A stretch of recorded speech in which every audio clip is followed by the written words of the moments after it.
What is up, everybody? Today I'm going to be talking about one of, if not the most popular fall and winter fragrances on the market, and that is Spicebomb Extreme. Now, Spicebomb Extreme has been long overdue on this channel, seeing as I've had this fragrance for well over a year now, and I have not reviewed it. So without further ado, is Spicebomb Extreme worth it in 2023? Let's find out. Spicebomb Extreme was a fragrance released in 2015, released, of course, after the original Spicebomb fragrance. It's basically Spicebomb if you amped up the sweetness and toned down a little bit of the masculinity. The notes being cinnamon, vanilla, tobacco, cumin, and saffron, and I think somewhere on other places it says that there is bourbon whiskey as well. Spicebomb Extreme smells absolutely fantastic. The cinnamon and the vanilla work so well together, and those are the most prominent notes in this fragrance. This fragrance doesn't really change throughout the duration of its scent profile, and it is a massive compliment puller from my experience. Two issues I have with this fragrance is, one, I wish that this fragrance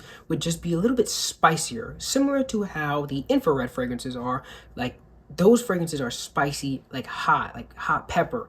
This one is sweet, spicy, oriental, yeah. And you get the spiced effect, but you don't get spicy like hot. And I wish that this was like that. The other issue that I have with this fragrance is that it just feels so one-dimensional. It gets very limited usage where I live because it's just so hot here. So I don't really pull this fragrance out until like the last 2 months of the year, but this fragrance definitely lacks a lot of versatility, and it is a major reason why I don't wear as much. The second greatest thing after the smell of this fragrance is the performance. The performance on this I've never had issues with. People say that it has been reformulated since 2020 or whatever, but my batch and my brother's batch, who I also purchased one for, have absolutely outstanding performance with 12 hours plus of longevity and a strong projection that just leaves a massive sillage around him. I'm not even joking.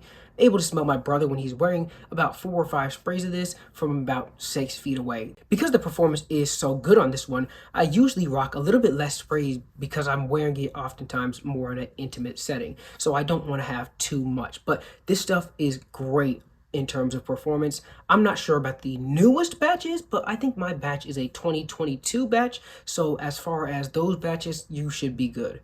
Another thing I love about these Spicebomb fragrances is their bottle designs. They are a grenade that you can't spray the fragrance until you remove the pin. That is such a masculine design, and I don't know who thought of it, but it is a great A+ idea, and still to this day, one of my favorite bottle designs. The atomizer on the bottle is also fantastic. It sprays a nice, even cloud, and because of that, this fragrance bottle design is a perfect A+ in my opinion. When it comes to price, the last time I checked, this fragrance was $134 retail price for the 90 milliliter bottle. I don't remember the rest, so I'll put them on the screen for the discounters and for the 50 milliliter bottles of it. But I highly recommend going for discounters because I do remember seeing it for, I think, $96 for the 90 milliliter bottle.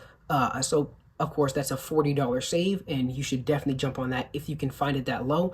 But as of right now, the fragrance is, not the cheapest, and it's not the lowest price on discounter. You're still going to be spending probably $100 guaranteed on this fragrance. I think it's worth $100. However, I don't wear it that often, so $100 for a fragrance that's going to collect dust for 10 months of the season, I mean, to me, it's a little bit shaky. I love this fragrance, and I'm always going to keep rebuying it, but that's definitely something you should consider if you live in a hot or warmer climate just in general. So, what is my opinion on Spicebomb Extreme? Although I give this fragrance a lot of downsides and things that I would change, based off the smell and the performance, guys, I'm going to give this fragrance a easy 9 out of 10 for me. It's a little bit biased, yeah, because objectively, there's no possible way that it could get a 9 out of 10 rating after all the things that I've listed that were downsides. But the smell, in my opinion, is just so great to me, and the people closest to me love this fragrance. So everybody in my circle loves this fragrance. There's no way I could give it anything lower than a 9 out of 10, in my opinion. It's justifiable. Of course, personal experience is always going to trump whatever the mass says. So, my opinion, 9 out of 10 for Spicebomb Extreme. So, guys, that is my review of Spicebomb Extreme. I know it is a long-awaited video, but I hope you enjoyed this review. If you have not subscribed, subscribe to the channel and leave a like on this video if you did enjoy it. And if you want to watch any of my other Spicebomb fragrance reviews, click on one of these sides here and it'll take you to that video. But that's all I have for you guys. I will see you in the next one.